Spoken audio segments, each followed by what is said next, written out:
David, I'm told if I'm to believe in God, I must believe in the perfect being of God, where God's divine attributes are all maximal, perfect, infinite. These words, which really are not quite synonymous, are thrown together. What does it mean for each of these elements? All power, all knowledge, all good, all free, self-existent, creator of everything. Are all the divine attributes similar in terms of maximally maximizing out in order to get God, or are there subtle differences between them?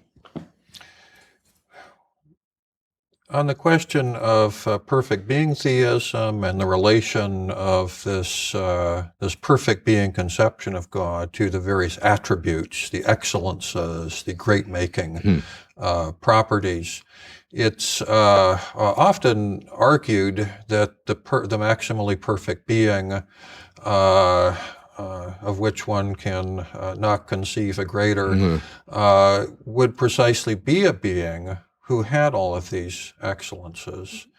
At the maximum level, because if it didn't, you could conceive of a being having more than that. Exactly. Yeah, they would have to be, they're each perfections, they're complete.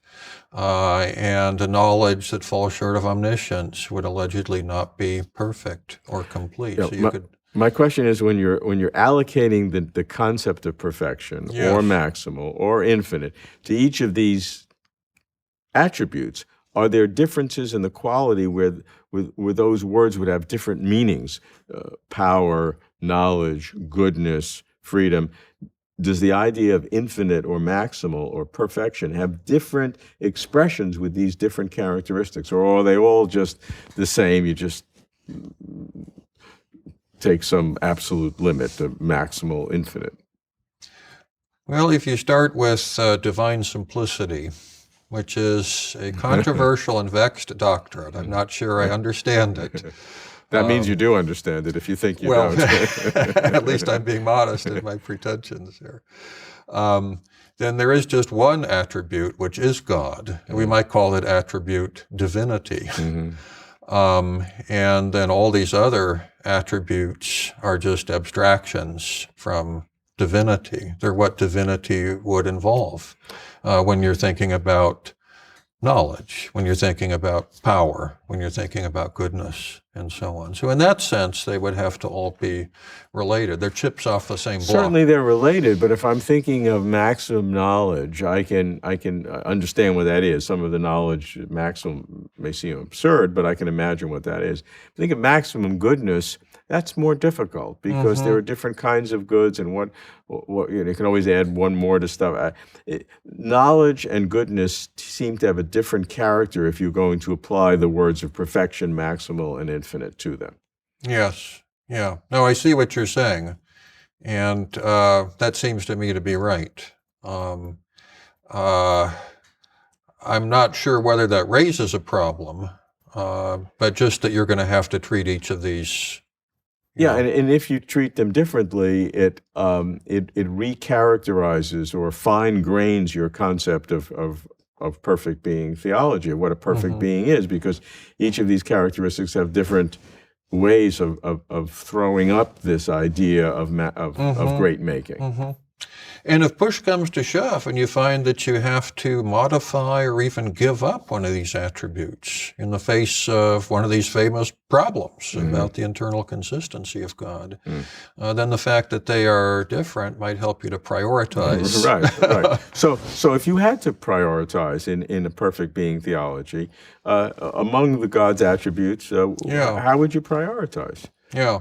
I mean, what would you privilege over the others if you had to do this? I'm not saying you do have to do it. Yeah, right. If I'm pushing you into this swamp, exactly, what are you going to hold on to?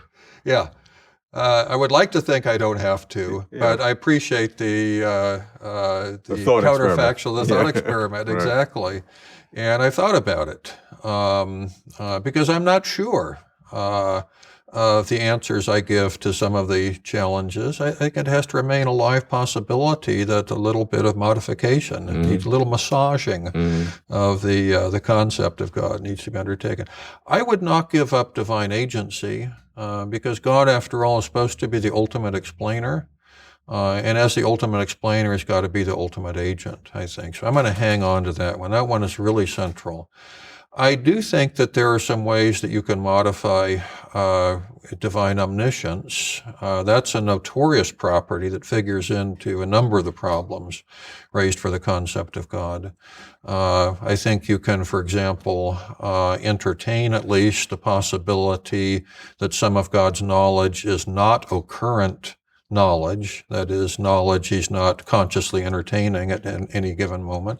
I don't think you have to make this move, but I think if you were forced by the argument that divine foreknowledge is incompatible with human freedom, if you really examine that argument and you were persuaded the argument succeeded, I think you can give up divine foreknowledge. I think you can give up the idea that God knows future contingents. Mm-hmm.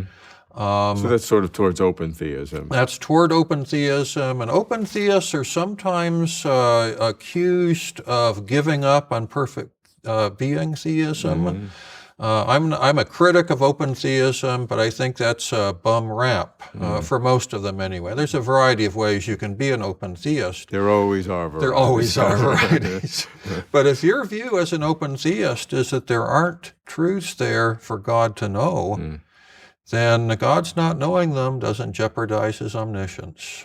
So looking at perfect being theology, how important is that in understanding God? For me, it's very important. It's where I start, even apart in a way from being a theist. And it's happened with me over the course of many years teaching classical and medieval philosophy. I've gotten used to a certain worldview, a degrees of reality, metaphysics that comes out of Neoplatonism, to the point where I've come to think that way.